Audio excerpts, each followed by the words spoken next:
The Weldac system is a system that is designed for longitudinal welding of tubes and pipes.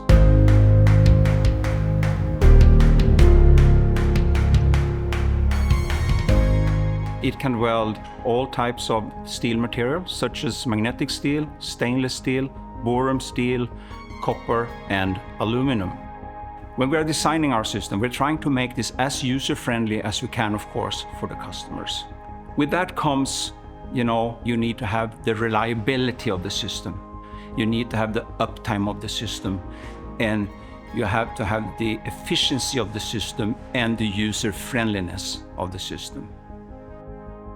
We have two types of design with our Weldacs. We have what we call the single cabinet welder, and we also have a two cabinet designs.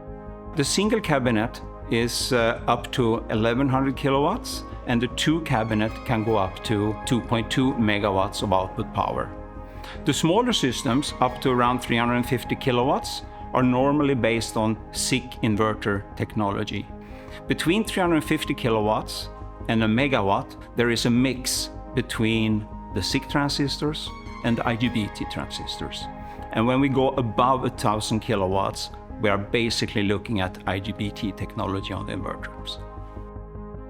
So just to sum it up, the Weldac system is reliable, it has the uptime, it has the low running cost because of the high efficiency, and it is extremely user-friendly.